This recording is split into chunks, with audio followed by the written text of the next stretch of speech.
The hiss of surf on a thawing coast, a world not yet mapped. Across a rocky strait, the first steps onto a new continent. This is how our story begins. Migration taught our ancestors to share stories, to cooperate on a vast scale. Grasslands became gardens, then fields, nurtured by reliable rivers that in turn nurtured civilization. But stories told by firelight were not enough. Humanity needed a memory that could outlast a voice. In a storehouse in ancient Uruk, a scribe presses a reed into damp clay. The scent of wet earth rises as a simple loan of barley is etched into history. From these humble marks, a revolution grew: written law, currency, and empires built on counted grain. As city walls rose, so did a deeper question. How do we turn strangers into neighbors? The answer would come not from kings, but from teachers and seekers. Under the shade of a mango tree, a teacher speaks of duty and the nature of reality.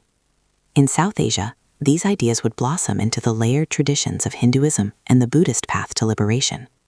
Farther east, Confucius argued that a just society is built on virtue and ritual.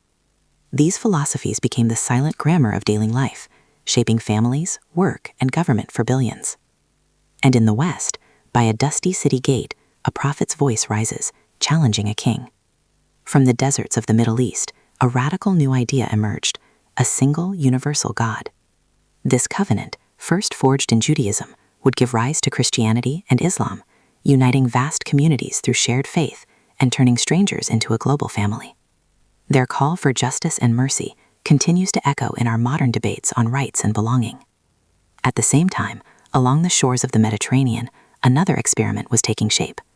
On a sun-drenched assembly ground, citizens debated not the word of God, but the laws of man. Here, the concepts of citizenship, democracy, and public law were born.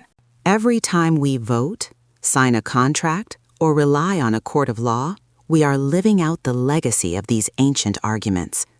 Soon, the roads, ships, and scripts of these distinct worlds would begin to weave a single restless web.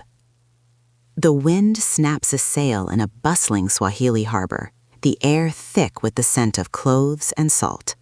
Here, silk from China meets pepper from India, and gold from Africa begins its journey across Saharan dunes.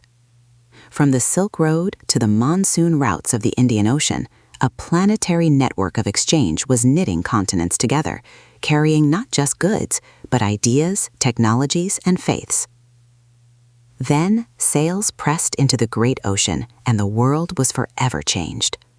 The Columbian Exchange connected continents, but it was a connection of both creation and devastation. While new foods transformed diets globally, deadly germs and the brutal logic of empire followed. The Atlantic slave trade chained millions to the production of sugar and cotton, a human cost that built fortunes while shattering families.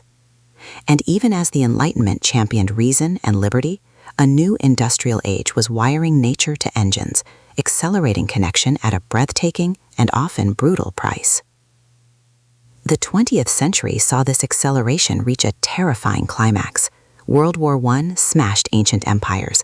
World War II nearly shattered the world itself. In their wake, dozens of new nations were born from the ashes of colony, even as a Cold War carved new lines across the map.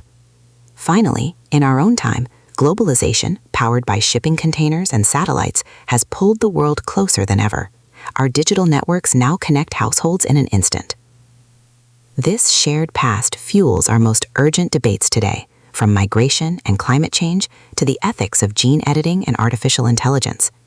Our history is a contested memory, and the quest for a more just world remains our most vital, unfinished story.